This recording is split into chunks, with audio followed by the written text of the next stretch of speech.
Hi, I'm Rasool. I'm CEO of Shantona Women and Family Service. I do this job for the last 26 years. I've been working in Shantona. I do it because I love my job, what I do.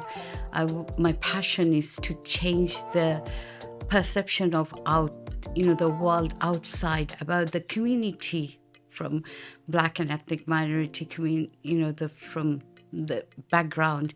And that's the reason I do this job. I love it because that's changing our community. And I'm proud to be representing part of the community because I cannot represent everyone, but I'm trying to take their voice in the right place and make some noises.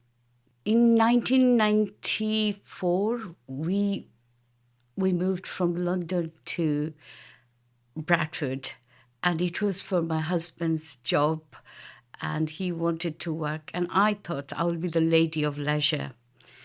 But I thought I would be staying home and being a good mom, but I never could do that.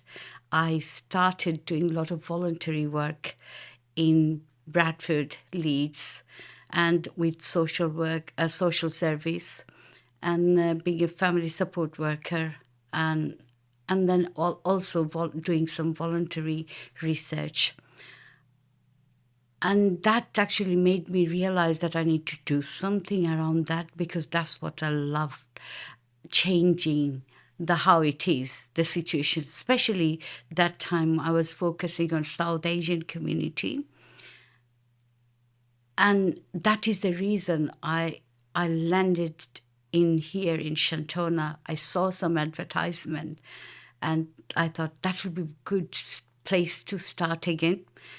And from completely change of scenario. So from lecturing to I came to do the changes within the within the community, because I know this is where actually important, the people face a lot of barrier, a lot of issues accessing the mainstream services. While I was a lecturer in college, we realized how difficult it is for certain communities, especially ethnic minority communities and culturally diverse community, to access the services.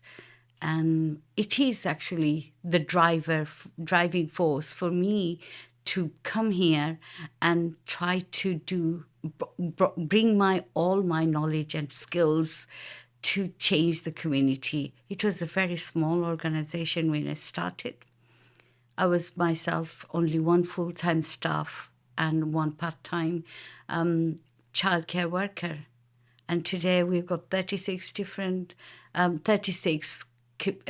staff member, and with a very diverse community. So it's not just South Asian community. We work with 37 different communities in Hills.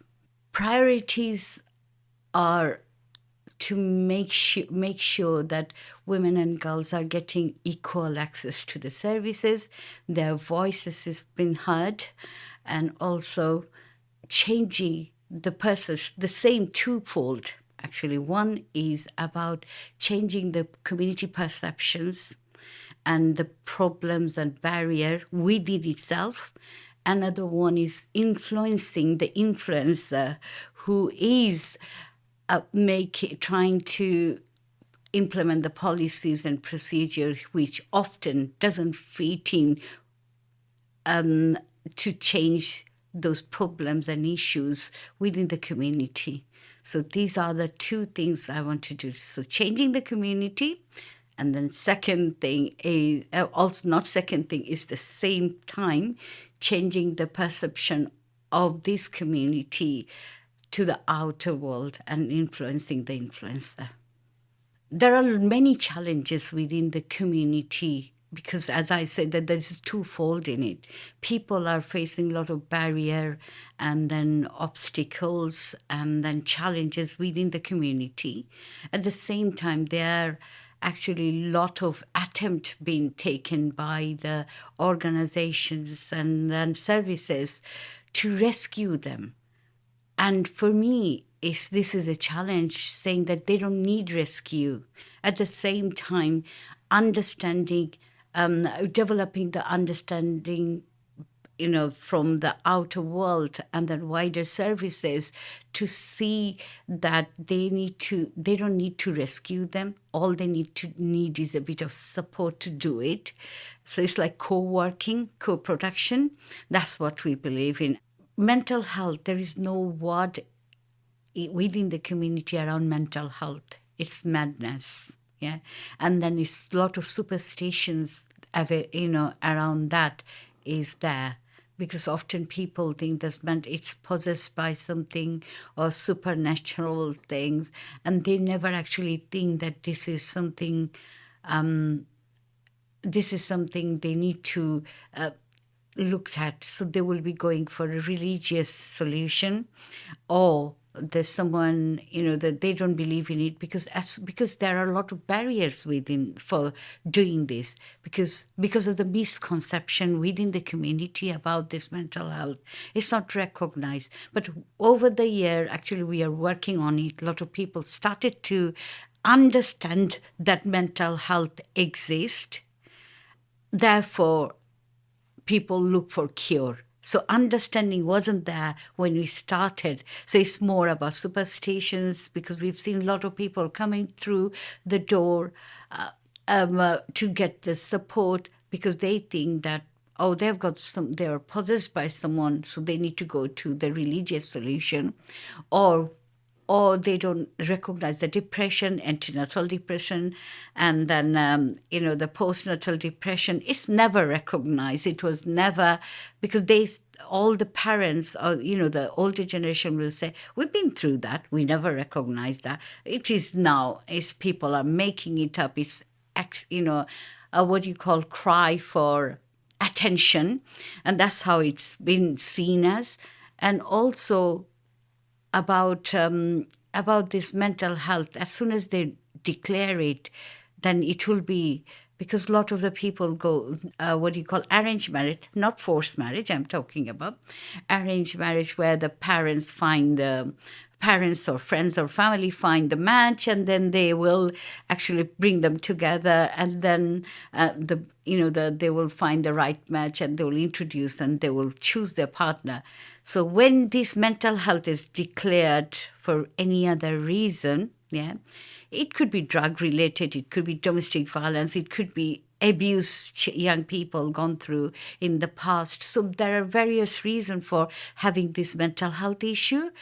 So what often happen is, as soon as people declare it, they start to go for a counseling or anything, the people will say, oh, they've got not mental health. They will say they're mad. This family's got this chain of madness within the family exists, is the hereditary. So we shouldn't go and have the rishta, means the relationship with that family. And that's also one of the layer of behavior.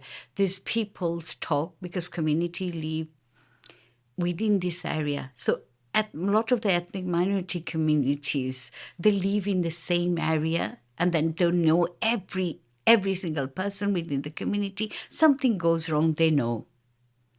So and that kind of discussion actually is the fear about the community, so this is the internal barrier. Yeah. So there are external barrier. External barriers are people's understanding. Counseling services not available, because a lot of counselors don't have the understanding of the cultural issues. So when you are giving someone advice, it has to be related to the root of the problem. Counselor need to understand that the cause and reason. So when you are curing it, it needs to go to the root of the problem. Because if you are not curing from root of the problem, you are working on the surface, it never gets cured. So it's very important that people understand it. In terms of man, a lot of the man and within the community culturally, they don't want to show their emotion. They're not allowed to show. They need to be very, within all, the minority ethnic communities or the culturally diverse community is men don't show their emotion, and but they have got stressed of not having job, not having, they were brought up in a family, they've seen the domestic violence was going on, but the young people as a young child it impacted their life, or they've been abused. So what they do is, rather than treating it, they keep it very much inside it, and a lot of the behavior is taken as norm behavior. And that norm behavior often actually create the problems because it's accepted in community. That's the way men behave.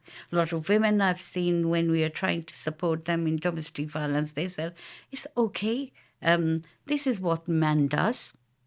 You have to cope with that, but never actually told or taught the man about the change of behavior is important and what is the reason for their behavior. So those cause is never looked into it. So what actually happening is, like when they're coming home, and because a lot of the people go into drug, alcohol, and other abuse, and also gambling is one of the issue. And because of that, often actually they come and then show that behavior within community, and violence is happening within the family, within the daughter, within their sisters or daughter or whatever, and it's really impacting women's life. And often it's kept, a lot of the situation, those situations kept very much internally, is hidden. So these behaviors hidden. So Shantona has been trying to support those community to understand the impact of their children, and then this ripple effect and are going on and on, generation after generation, that behavior. And because if you look at this black community, and our Asian community, African community, if you talk about this, we have got a lot of mental health issues because it's kept within themselves. It's not treated. They are not recognized. And that's the reason it needs to be more focus on recognizing it, talking about it, and how it's going to impact their life in the later on. That's the discussion. And those breaking those cycle is not happening. So everyone trying to say, this is the group. I feel really passionate about breaking those kind of barrier for them and misconception about this community, that they have got this community, black community, has got more mental health issues or this, but they never looked at why. Because it could be the work related, it could be the frustration about the racism people face, and it really makes you think about it. Because I've faced myself a lot of the time racism, because I have to work 3-4 times more harder, yeah, than another person, a white person, and that's a fact. And as a Muslim woman, observing Muslim women wearing hijab, it's make it worse. But that impact our life. We often don't realize that how it's impacted our life, and sometimes we get very much very sensitive towards certain things. The way we behave certain way is because of we're facing that. And a lot of the discussion we were having recently with my son, and often actually people think about that parents, black and Asian parents, we push our children to, to not to fail. And that's another pressure for young people go through, not to fail. Shantona does quite a lot of innovative way using young people, involving young people to change the way the community perception, normalization, awareness raising, and all this. So involving young people as well as involving fathers, involving mums in parenting. So we run quite a lot of parenting program, but we realize running the parenting program within just for women is not going to help change the community. Half of the community still left. So therefore, we've been running now more than since 2002. We've been running a lot of the healthy relationship program, because a lot of the program people often don't understand about the how does it look like healthy relationship, because they know the control side of it, and people call it coercive behavior. But my question is that, do they understand that they are behaving that way? So a lot of the challenge we are giving to those young men, we are running those programs in schools and other places. At the same time, we run mental health cafe, which is called Mon Cafe. We've got huge amount of referral coming from everywhere.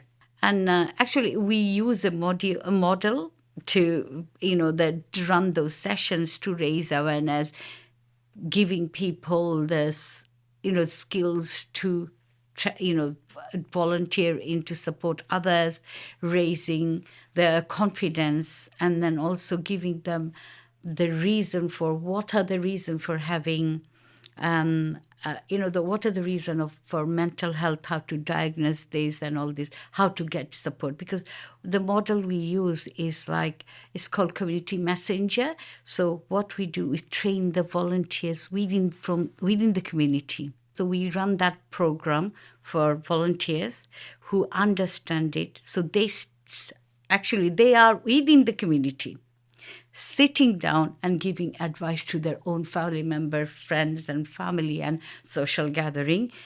Same, we do that for boys. So we run boys, the healthy relationship program, where it's like we challenge them, we give them tools and technique to understand what is the healthy relationship look like, how people should be behaving. We've been running for a long time, but not people often don't know. And now actually I see nationally they are actually talking about how to train boys. So those kind of technique we do that with the father as well as mother. Shantona has been doing a lot of work to change the systems. As I said, that the twofold of our work, one is within the community, another one is the influencer. So we've been actually, we never worked on our own, because I believe that working in isolation is not going to solve the problem. Shantona will not have that expertise around all of other things. We cannot do everything and anything. What we know our strength is, but we therefore our changing our services are changing, gearing towards. We've been working in partnership with many partners. So 12 women's organization, actually in fact 13 women's organization, we opened, it's called Women's and Girls Alliances. We are part of it. We are part of a consortium called Orion. It's East Northeast area. So we came together with various partners from third sector organization, including Feel Good Factor, Zest, and Zest and the Space 2 and Shantona, 4 of us. We become partners. We're part of another well-being, Live Well Leads. So it's like we are becoming partner, because we know that something what we do, they could add value to that, and therefore our new venture, new dream is to look at coming, because Hare Hill is very very diverse diverse area of Leeds. It's continuously people are coming, so it never stays the same. It's continuously people are coming because housing prices are lower. So therefore, we are getting new, different new community and minority ethnic communities lives in this area mostly. So what we are doing is trying to bring one, under the one roof, bringing a lot of different services together to serve the community. That's our dream, to bring all the services, including NHS, including social care, including mental health, including things what people are not accessing within Shantona. So Shantona will trying to purchase a building to do this, and that's our future dream, so that we could bring other services together, housing provided to everyone, police, because we work with everyone. Yeah.